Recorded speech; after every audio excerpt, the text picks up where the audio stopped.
like it anywhere, and I mean anywhere else in the world. All-star festivities at its finest. Hi, everyone. Kevin Harlan here with my partners Clark Kellogg and Steve Kerr. Let's get it on in the Foot Locker three-point contest. It takes a steady hand and a keen eye and an even steadier nerve to survive this competition. Well, right next to me, I've got somebody who knows a thing or two about winning this event. So tell us what it takes to do just that, Steve.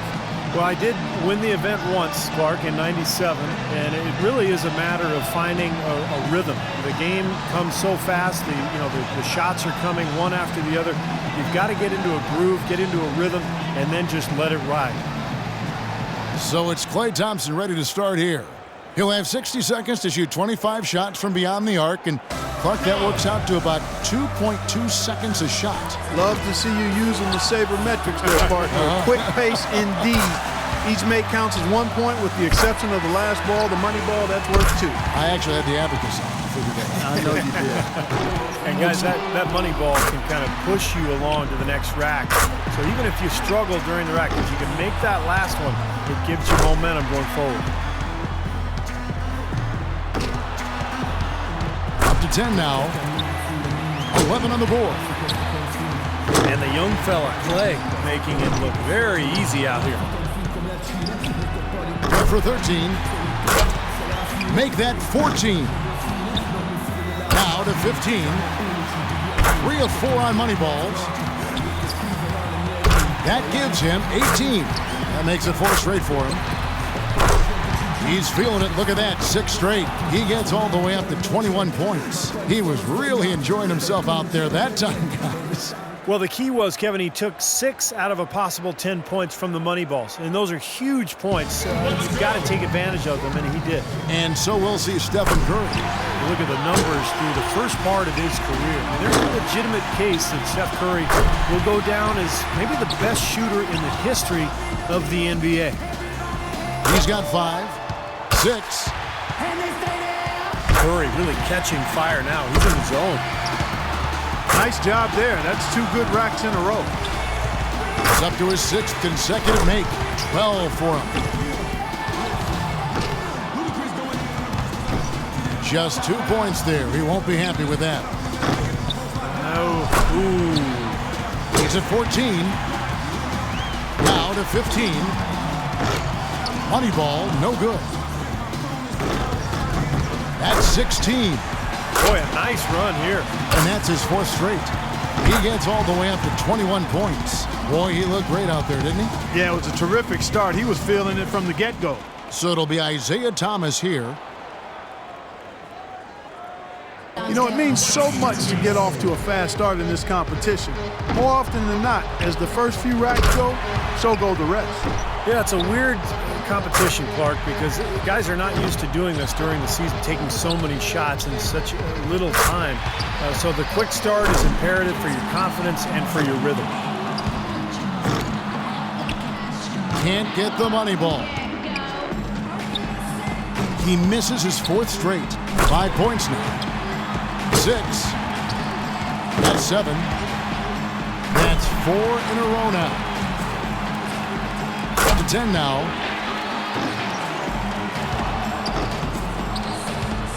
11 points. Down to the final rack.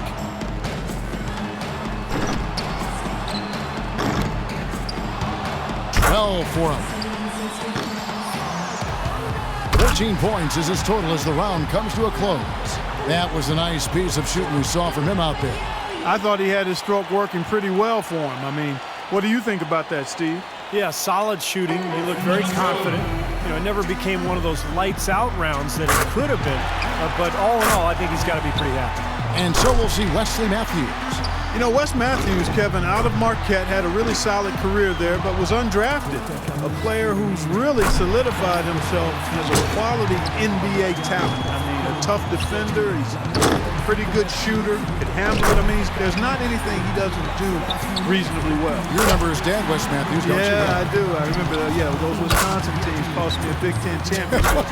Cost us a Big Ten title back in 1980, and Wes Matthews was the culprit He was the catalyst for knocking us off twice in those games. I am sorry I brought that Yeah, up. you knew what you were doing. I know I you did knew what not you were doing. promise. You knew what you were doing. Steve, help me out here. And he needs at least 14 here to remain in contention. Yeah, he's got it in him. I mean, it's going to require a pretty good effort out of him, but it's right there for him. He hits the 20 mark on the nose. Guys, hard to find any fault with that display. Well, the key was he was consistent, Kevin. He didn't really get too hot, but he never got cold, and that's important. You've just got to continue to shoot through the ups and downs.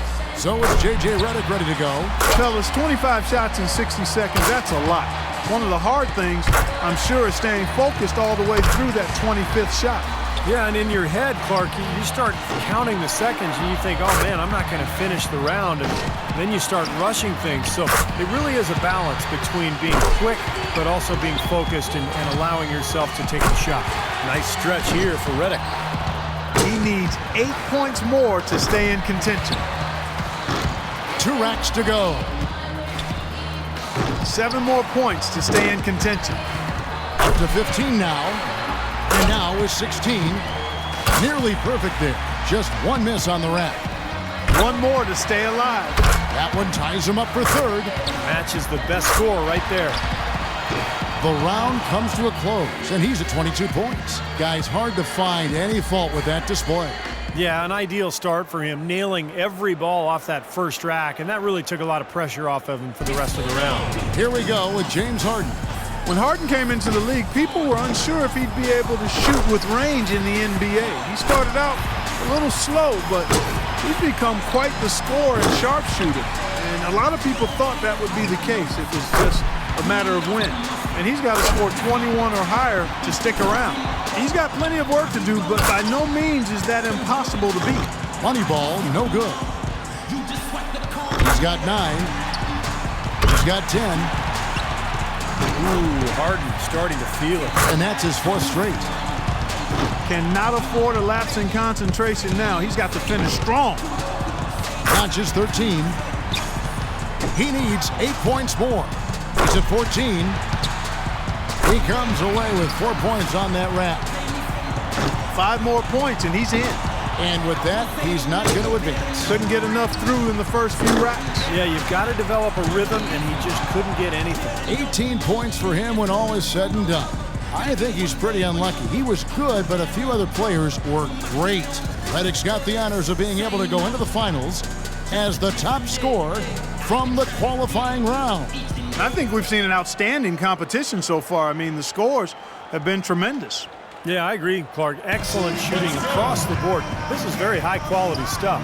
So it's Klay Thompson ready to start here. He's got to go first here in the finals because he had the lowest score to qualify. But he made it in, and that's the important thing. Well, he was very steady in round 1, so we'll see if that translates to this one. Well, it's the finals now, Clark, so he's going to have to be more than just steady. This is when it takes something special to go ahead and take this trophy home. He's got 10. There we go.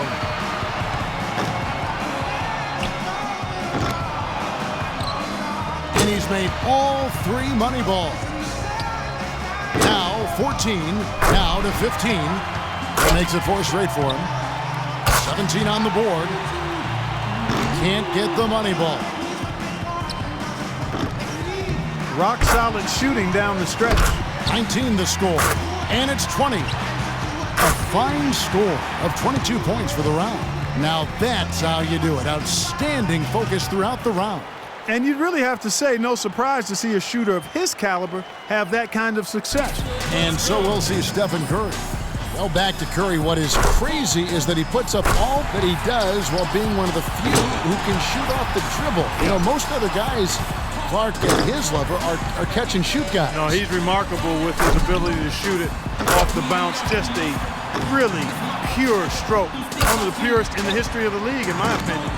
Yeah, the heat is on. The pressure is, too. The score to beat is 22. Up to 10 now. Now with 11. Drains the money ball. Yeah, he can miss 2 more shots in this round, but that's it. He's at 14. 3 of 4 on money balls. Too much ground to make up here, Clark. He's done. And that's just the way it goes sometimes. Out of here. Yeah, you do your best, but this competition is so tough. If you're not on your game, you're not going to win. He racks up 20 points in the round. So it's J.J. Redick ready to go. Here we go. This is it. He led all qualifiers. Now, can he emerge victorious in the finals? We're down to the last hurrah. Let's see what kind of fireworks we go out with this year. Yep, it's the moment of truth, guys. And listen to this place. This is what makes this contest so great. That stroke is looking honey sweet. 7 points. Now 8 points. Can't get the money ball. Now 9 points. Up to 10 now. 11 on the board. That's 13. 8 more points and he'll tie things up. Now to 15. He's got 16. 5 more points to win. That's it. Coolly knocks down his 5th straight. Boy, he's heating up, guys. 22. He posts a big number. 24 points. Wow, that was something else, guys. We don't see too many performances like that. Yeah, his last rack in particular was stellar, guys. With the clock winding down, he drained all 5 shots to get maximum points. And we've reached the finish line of a Foot Locker 3-point contest. All our competitors gave it their best shot, but one man was head and shoulders above the rest. This year's champion, J.J. Redick. Now, how much fun was that? That could be the highlight of this year's All-Star festivities, guys. Well, for me, Clark, the 3-point contest usually is. I was just happy to have a ringside seat for it. And the drama, the excitement, this year's 3-point contest had it all. And it was our pleasure to bring it to you. For myself, Kevin Harlan, and my partners, Clark Kellogg and Steve Kerr, thank you, everyone. And